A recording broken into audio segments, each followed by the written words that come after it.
¿Y si uno de los aromas más reconocibles en la historia del cannabis no fue el resultado de un programa de mejoramiento planificado, ni de un laboratorio, ni de una empresa con recursos? ¿Y si surgió de un accidente, de una planta que nadie esperaba en un sótano del Reino Unido a finales de los años 80 y que casi desaparece antes de que alguien entendiera lo que tenía entre manos? Hoy te voy a contar la historia completa del cheese, una variedad cuyo aroma inconfundible no solo definió una generación de cultivadores británicos, sino que contribuyó a dar forma a la cultura canábica moderna de maneras que todavía se sienten hoy. Y te lo adelanto desde ahora, esta historia tiene misterio, tiene personajes que operaban en las sombras, tiene ciencia que nadie estaba haciendo en ese momento y tiene una lección sobre preservación genética que la industria todavía no ha aprendido del todo.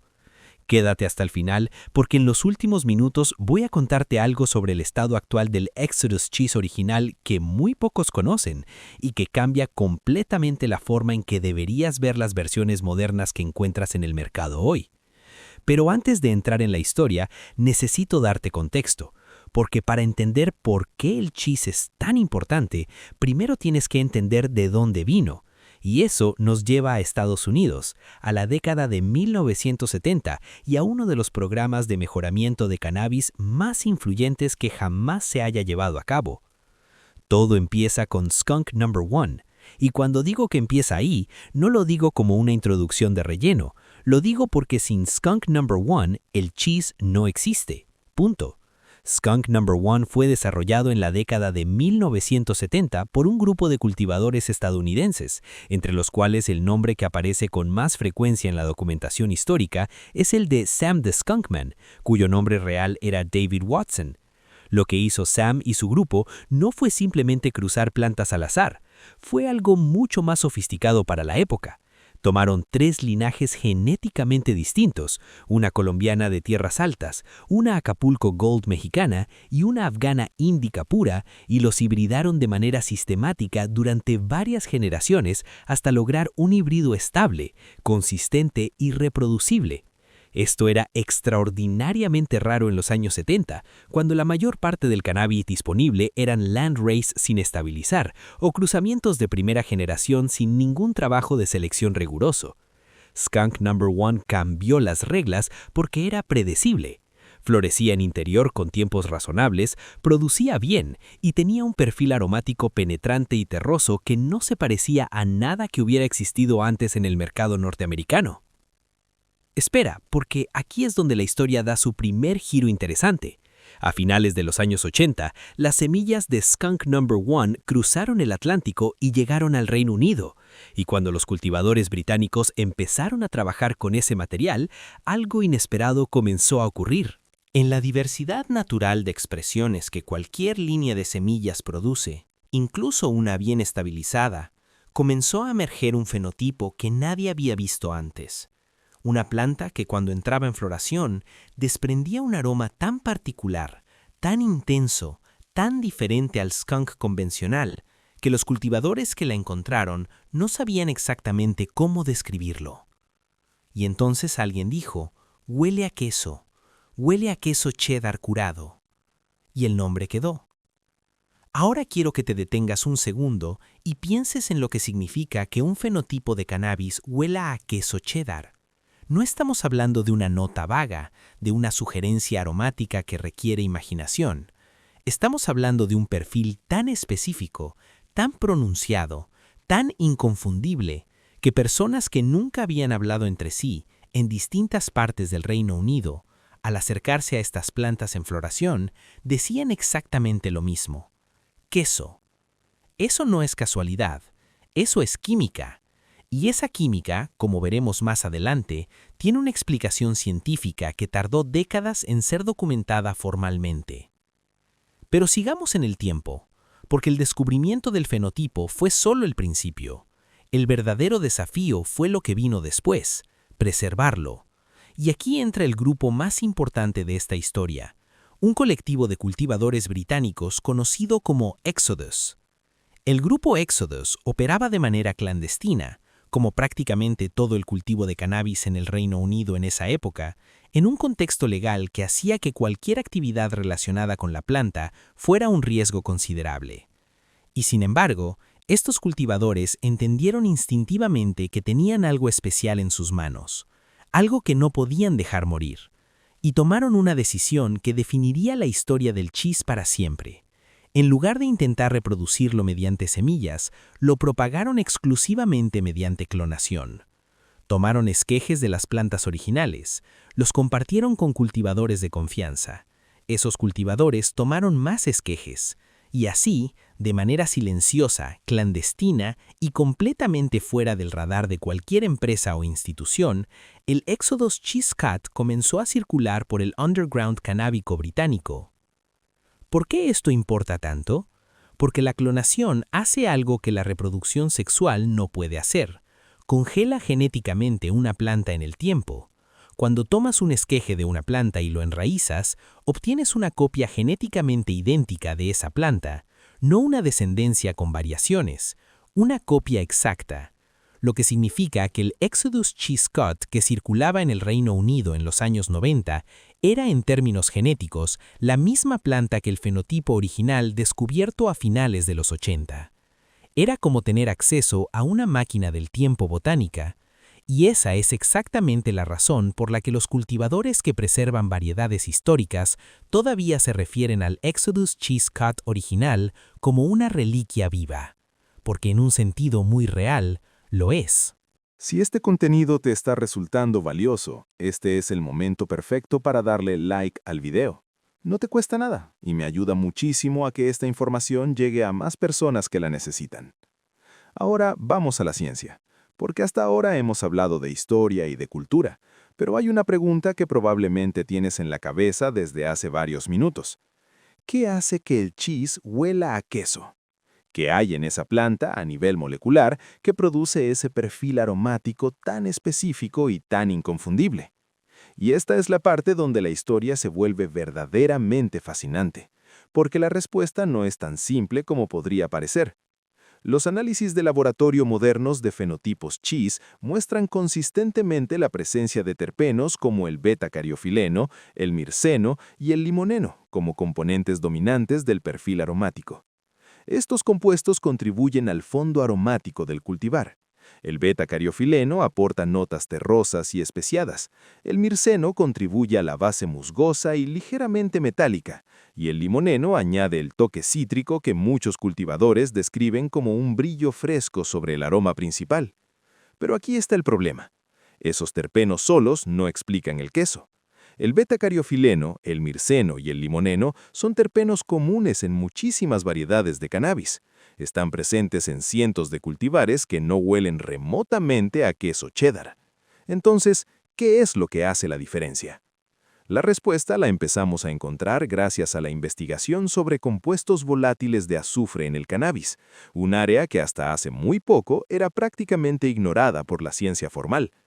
Estudios recientes han demostrado que compuestos volátiles de azufre en concentraciones de partes por billón pueden transformar radicalmente el perfil aromático de una flor, añadiendo notas que van desde el ajo y la cebolla hasta el caucho, el combustible y sí, en ciertas combinaciones específicas, algo que se percibe como queso curado o fermentado.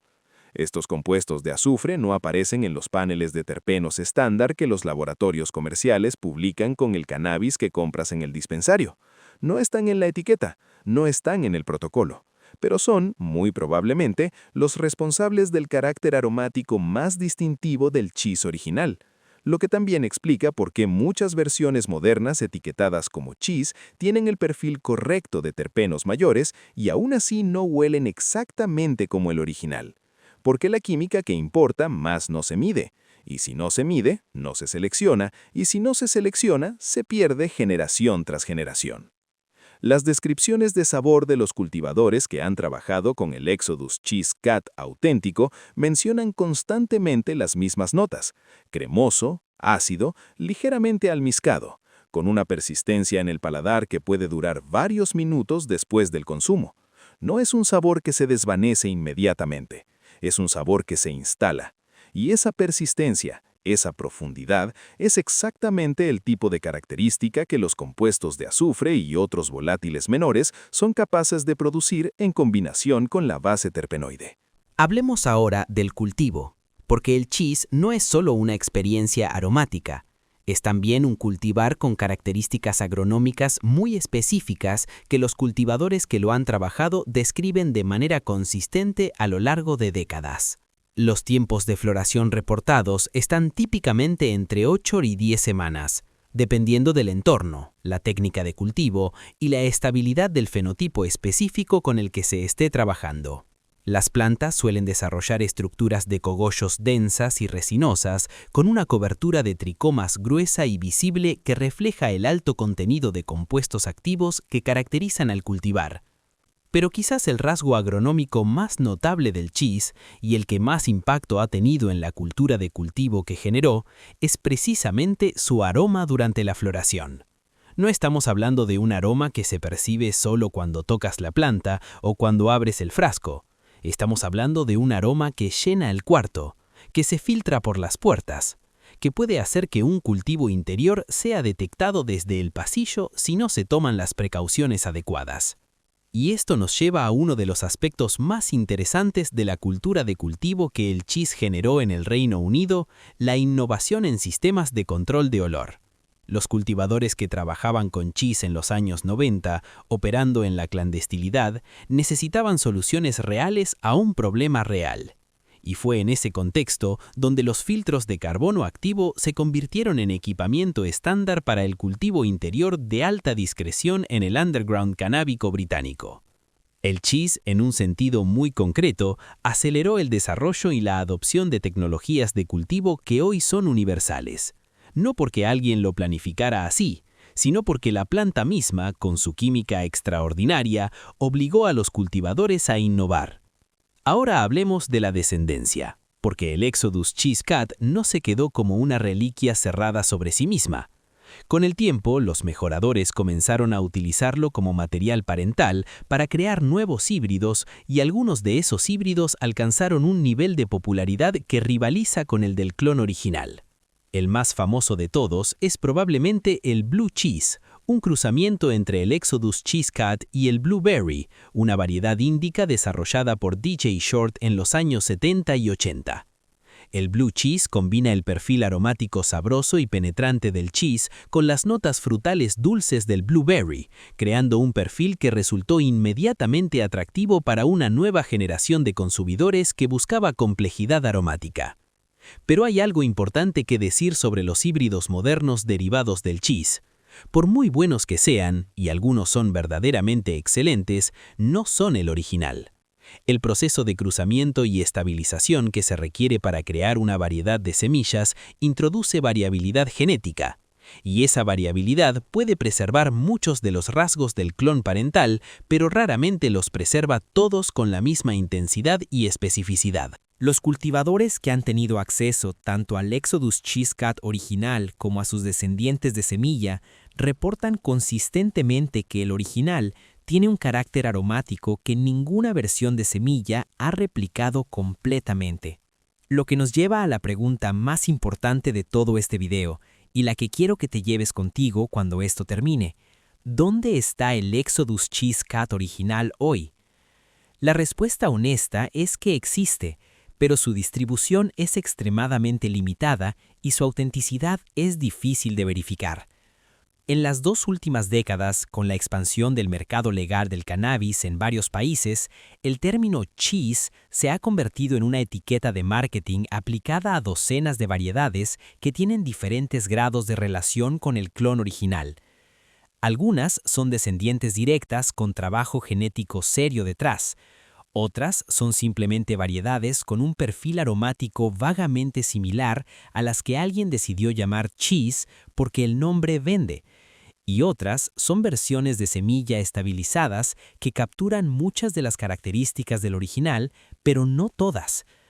Distinguir entre estas categorías requiere acceso a información que la mayoría de los consumidores no tiene y que incluso muchos cultivadores no tienen.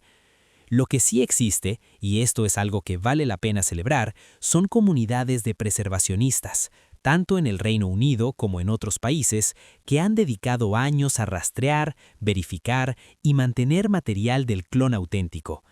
Estas personas operan mayormente fuera del mercado comercial, por razones que tienen que ver tanto con la legalidad como con la filosofía.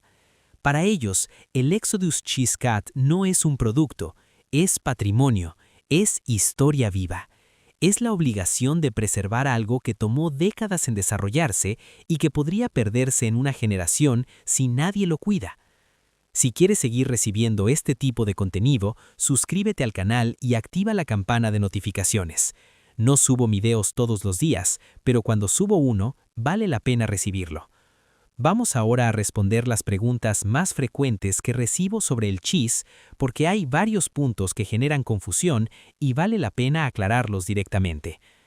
La primera pregunta es: ¿puedo obtener el Exodus Cheese Cat auténtico comprando semillas etiquetadas como cheese en una seed bank? La respuesta directa es no, o al menos no con garantía. Un clon no puede reproducirse mediante semillas sin perder la identidad genética exacta del parental. Lo que las seed banks venden como cheese son versiones de semilla estabilizadas que se aproximan al perfil del clon, algunas mejor que otras, pero ninguna es genéticamente idéntica al Exodus Cheese Cat original. La segunda pregunta es: ¿cómo puedo saber si un cheese que compro o cultivo es de buena calidad? Aquí la respuesta más honesta es: usa la nariz. Un cheese de calidad debe tener un aroma que combine notas sabrosas, ácidas y almizcadas de manera equilibrada, con suficiente penetración como para ser perceptible sin necesidad de acercar la flor directamente a la nariz. Si el aroma es débil, unidimensional o simplemente terroso sin la nota característica de queso, estás trabajando con una expresión que no captura lo que hace especial al cultivar original.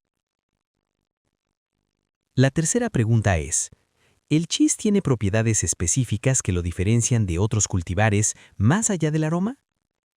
Los cultivadores que han trabajado con él durante años reportan un efecto que describen como equilibrado entre estimulación mental y relajación física, con un onset relativamente rápida y una duración notable. Pero más allá de los efectos, lo que realmente distingue al cheese en la práctica del cultivador es la consistencia de su expresión fenotípica cuando se trabaja con material de clon auténtico. Es una planta que, cuando está bien cultivada, es reconocible de manera inmediata por cualquiera que haya trabajado con ella antes. Es una planta que, cuando está bien cultivada, es reconocible de manera inmediata por cualquiera que haya trabajado con ella antes. La cuarta pregunta es: ¿por qué el olor a queso? Ya hablamos de los compuestos de azufre, pero hay otro elemento que vale mencionar aquí. El proceso de fermentación que produce el queso cheddar involucra bacterias y hongos que generan una familia de compuestos orgánicos que incluyen ácidos grasos de cadena corta, compuestos de azufre y ésteres específicos. El cannabis, durante la floración y especialmente durante el curado, también produce compuestos de estas familias como parte de su metabolismo normal. En el caso del fenotipo cheese, la expresión particular de enzimas y precursores en esa planta específica resulta en una combinación de volátiles que, a la nariz humana, activa los mismos receptores olfativos que activa el queso curado. No es metáfora, es química convergente. Y ahora llegamos al final, porque quiero cerrar con algo que creo que es el mensaje más importante de toda esta historia. Si alguna vez tienes la oportunidad de encontrarte con un fenotipo cheese auténtico, ya sea en cultivo, en flor curada o incluso en forma de clon, detente. No lo trates como un producto. No lo evalúes simplemente como una entrada en tu lista de variedades probadas. Trátalo como lo que es: el resultado de décadas de selección, preservación clandestina y amor por la planta de parte de personas que arriesgaron mucho para mantener vivo algo que consideraban valioso. Estúdialo como un botánico estudia una especie rara. Documenta lo que percibes. Preserva lo que puedas. Comparte el conocimiento con responsabilidad. La historia del cheese nos enseña algo que va mucho más allá del cannabis. Nos enseña que la diversidad genética es patrimonio, que los fenotipos raros son recursos que pueden perderse en una generación si nadie los cuida, que la ciencia y la cultura popular a veces convergen de maneras inesperadas para producir algo que ninguna de las dos habría podido crear sola. Y nos enseña que las comunidades de cultivadores, aún operando en las sombras, aún sin recursos ni reconocimiento, pueden preservar cosas de un valor incalculable simplemente porque creen que vale la pena hacerlo. En el próximo video voy a explorar algo que muchos me han preguntado y que conecta directamente con lo que vimos hoy. ¿Qué otros clones históricos del underground europeo y norteamericano están en riesgo de desaparecer y qué se está haciendo para preservarlos antes de que sea demasiado tarde? Si no quieres perderte ese video, ya sabes lo que tienes que hacer. Respeta la naturaleza, respeta la planta, sé amable con los animales y nos vemos de nuevo en el laboratorio.